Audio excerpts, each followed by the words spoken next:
Hello, church. So here's our devotional for Monday, January 12th, as we near the conclusion of the Psalter as the focus for our daily devotions. Today we come into Psalm 142, not a particularly long psalm. Some very interesting points from James Mays that I'm going to be sharing with you. But first, we'll hear it from the New Revised Standard Version. Psalm 142, a maskil, which we were introduced to earlier in our study, a maskil of David when he was in the cave, a prayer. With my voice I cry to the Lord. With my voice I make supplication to the Lord. I pour out my complaint before him. I tell my trouble before him. When my spirit is faint, you know my way.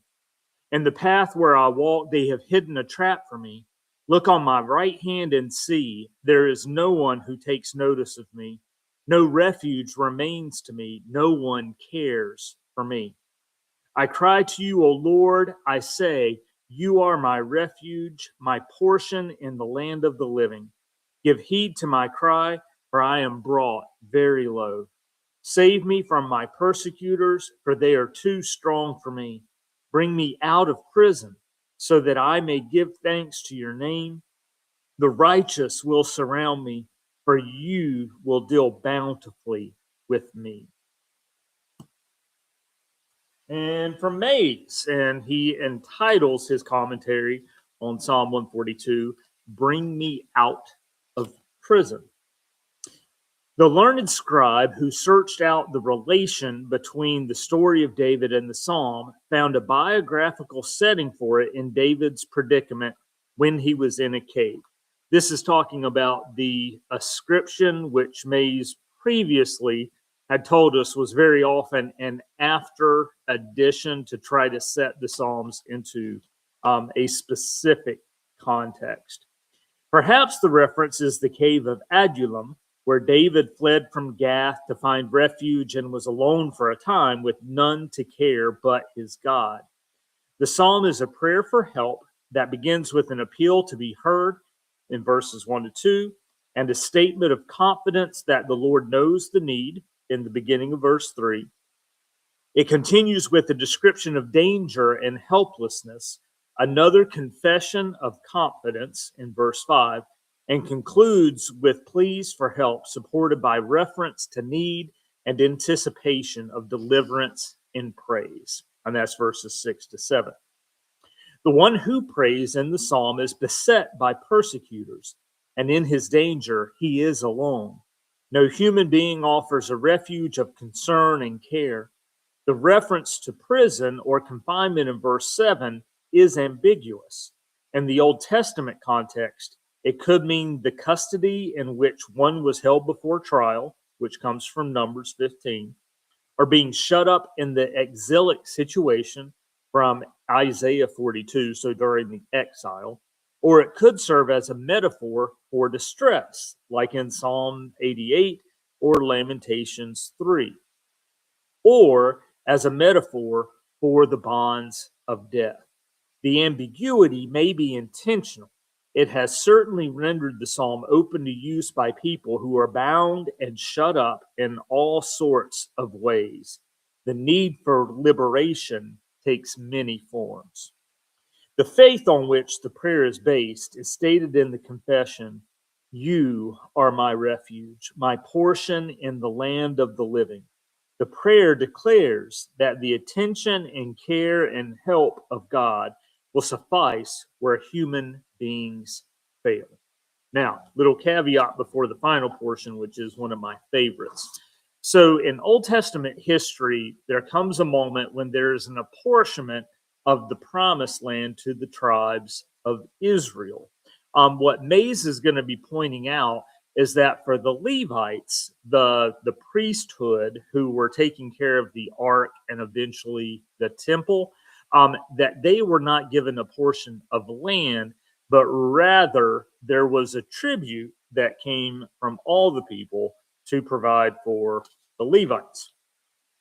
Calling the Lord my portion in the land of the living is an adaptation of an ancient tradition about the Levites. When the land was apportioned to the tribes, the tribe of Levi was not given a share. Instead, they were to serve the ark and tabernacle and be supported by a portion of the offerings at the shrine. The Lord said to them, I am your portion. And that's from Numbers 18, Deuteronomy 10, and Joshua 13. Here and in other prayers, that tradition has been turned into a confession that the Lord is the basis of existence. The land of Israel becomes the land of the living, and the material support of the Levites is transformed into the liberating deliverance of the Lord. The confession says, I have no other support for my existence but the help that comes from you, O God. So neat little application of some other biblical portions and aspects of the history of Israel. And finally, we conclude with Eugene Peterson, the Message, Psalm 142, a David prayer when he was in the cave. I cry out loudly to God. Loudly I plead with God for mercy. I spill out all my complaints before him and spell out my troubles in detail. As I sink in despair, my spirit ebbing away, you know how I'm feeling. Know the danger I'm in, the traps hidden in my path. Look right, look left. There's not a soul who cares what happens. I'm up against it with no exit, bereft, left alone. I cry out, God, call. I cry out, God, call out. You're my last chance, my only hope for life. Oh, listen, please listen. I've never been this low. Rescue me from those who are hunting me down. I'm no match for them. Get me out of this dungeon so I can thank you in public. Your people will form a circle around me, and you'll bring me showers of blessings. And then to conclude with a New Testament reference, this is probably going to wind up being the focus for my annual report for 2026, which end of next year, or end of this year as we come into a new year. When I was on a men's retreat in October, the final thing that was mentioned in there is the scripture of the raising of Lazarus. If you remember the story, Lazarus, the brother of Mary and Martha, has died. Jesus has interactions with the disciples, waits until Lazarus has actually passed away, and then goes to visit Mary and Martha and go to the tomb.